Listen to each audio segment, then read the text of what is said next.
My girlfriend said, "I'm quitting my job to become an influencer. You'll support us both, right?" She had 127 followers. I said, "Follow your dreams." Then I ended the lease on our apartment, moved into a studio, and blocked her on everything. Original post. I, 29 male, work as a claims adjuster for an insurance company. Not glamorous, not exciting, but it pays $58,000 a year, and I've got decent benefits. I'm saying this up front because I need you all to understand. I am aggressively average. I drive a 2019 Civic. I meal prep on Sundays. I have a savings account that I guard like a feral raccoon. That's who I am. My girlfriend and I had been together for 2 years. We moved in together about 10 months ago into a 2-bedroom apartment. Rent was $1,650 per month, split roughly 60/40ths because I made a bit more than her. She worked as a receptionist at a dental office making around $36,000. Not a fortune, but she handled her share just fine. Things were solid. Not perfect. She had this habit of buying stuff we didn't need off TikTok Shop like it was a competitive sport, but overall we were good.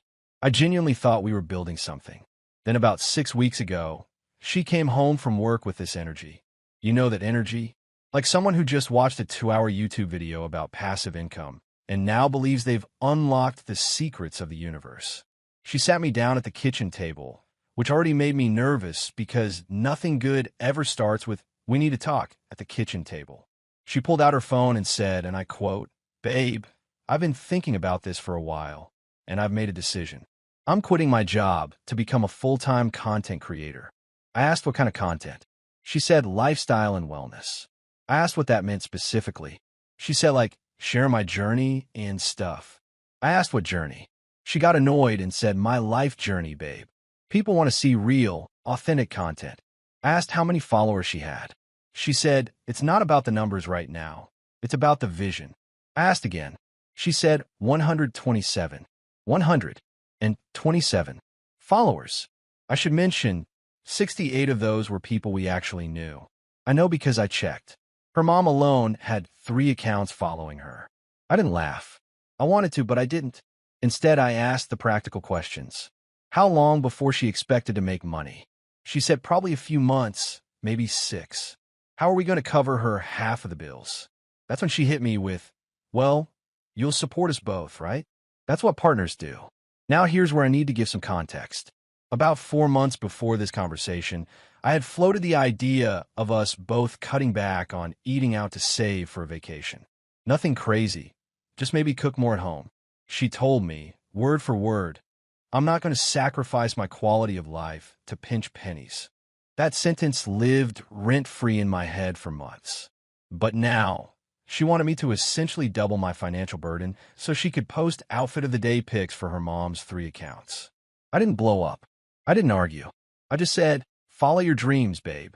She got so excited, hugged me, kissed me, immediately started talking about ring lights and tripods and how she needed to invest in her brand.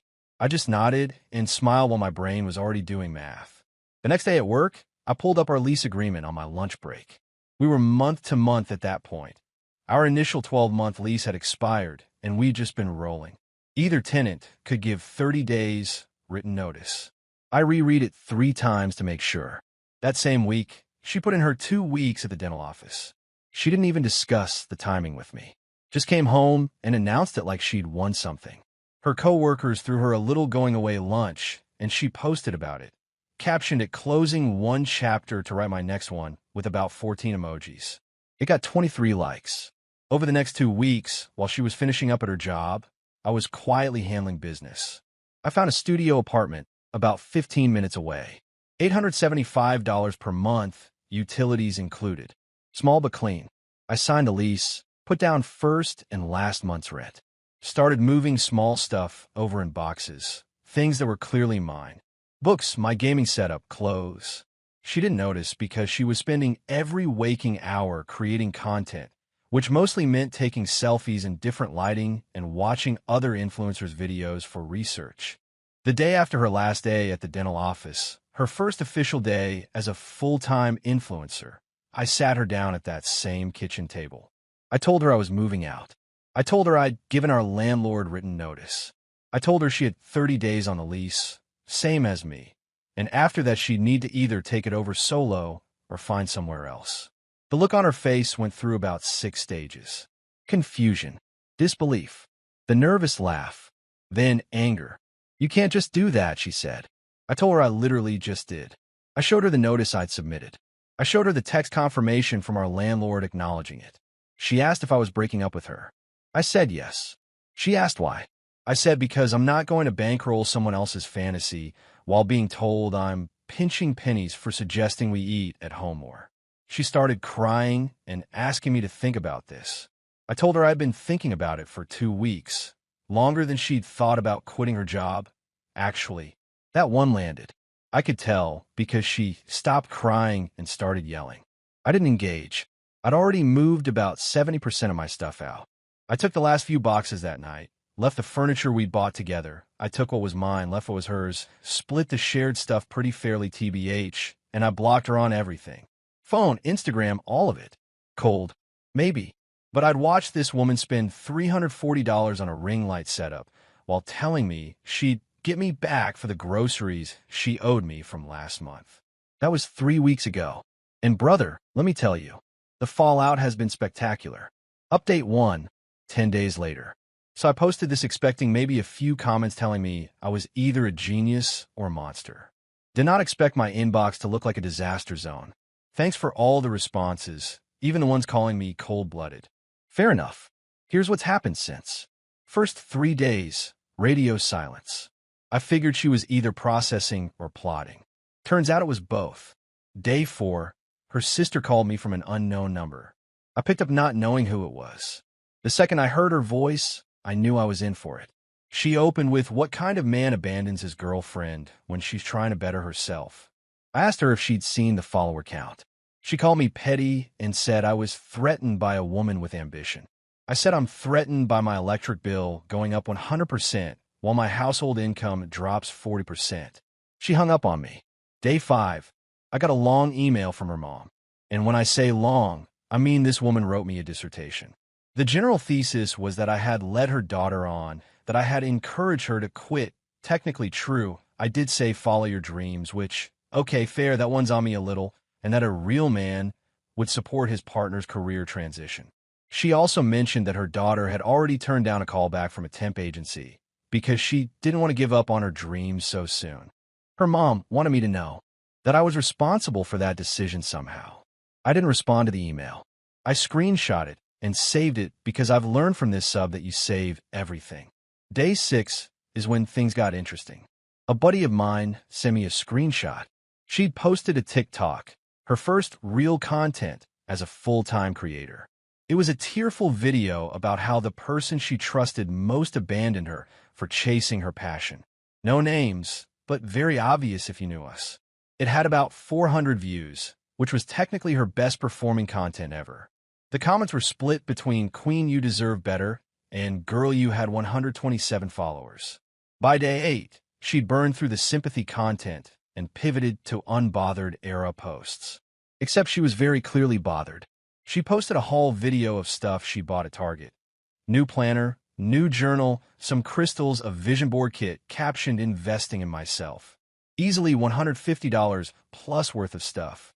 I just stared at that video thinking about how she had maybe 1 month of savings left tops. Then day 9 happened. I get a knock on my studio door at 9 p.m. It's her. She found out where I lived. Later figured out she'd asked a mutual friend who didn't know any better. She wasn't yelling this time. She was doing the other thing, the soft voice, the watery eyes, the "can we just talk" approach. She said she missed me. She said she was sorry for not discussing the job thing with me first. She said she'd been thinking and maybe she could do content creation part-time while getting another job. For about 30 seconds, I almost caved. I'm not made of stone. Then she said, I just need a little help with rent this month. Just this once. And then I'll figure it out. There it was. That's what the visit was really about. She needed $1,650 or whatever the landlord was going to charge her solo for the remaining time on the notice period. I told her I wasn't going to do that. She asked why I was being so cruel about money. I reminded her that 4 months ago, I was pinching pennies for suggesting we cook at home. She didn't appreciate having her own words played back. The soft voice evaporated real quick. She said I was going to regret this, that I was making an enemy out of someone who knows all my secrets. I asked her what secrets, my Netflix password, my Costco membership. She didn't find that funny. She left. I changed my door code that night and told my landlord not to let anyone into the building who wasn't a resident. Date 10. Yesterday, her sister texted me from yet another unknown number. Apparently, my ex couldn't make rent. She'd asked her mom for money, and her mom said she could move back home, but wasn't going to fund the apartment. Her sister wanted to know if I'd at least pay my half for the month since the lease technically still had me on it for a few more days. I called my landlord directly, confirmed my notice period obligations were fulfilled, and confirmed in writing that I was clear. Then I texted her sister back. I've fulfilled all my legal obligations on the lease. I wish her well. Her sister called me a coward. Sure, a coward with $875 per month studio and zero financial dependence. Oh, and her follower count? 143. She gained 16 followers from the breakup content. At this rate, she'll be monetized by roughly the year 2089. Update 2, 12 days later. All right, y'all. I wasn't going to post again, but the last 2 weeks have been absolutely unhinged, and I feel like I owe the people who've been following this an ending, or at least a chapter break. So after my last update, things escalated in a way I genuinely didn't predict. First, she didn't move home. Her mom's offer to move back apparently came with conditions. No more influencer stuff, get a real job immediately, hand over her phone during family hours. Her mom is old school. So instead of taking that deal, my ex called up her friend from college, a girl who had a 1-bedroom apartment and a futon. She moved onto that futon with 2 suitcases and her ring light. I know this because the college friend's roommate is in my broader social circle, and word travels. Apparently, my ex showed up and immediately started treating the 1-bedroom like a content studio. She rearranged the living room furniture for better lighting. She was filming at odd hours. The college friend's actual roommate, the one paying half the rent, was losing it within 4 days. But here's where the entitlement goes nuclear. About a week after she moved in with a friend, I got a Venmo request from my ex for $400. The memo said, my half of the security deposit. Now, our original security deposit on the apartment was $1,650, and the landlord was processing the return. I'd already talked to him about it, and because there was no damage, we were getting most of it back. But the way our lease was structured, the deposit refund was going to be mailed as one check to the primary leaseholder. That was me. I was absolutely planning to split it with her fairly. I'm not a thief, but she didn't ask me about it. She sent a Venmo request for a specific amount with no conversation. No. Hey, can we figure this out? Just a demand. And $400 wasn't even the right number.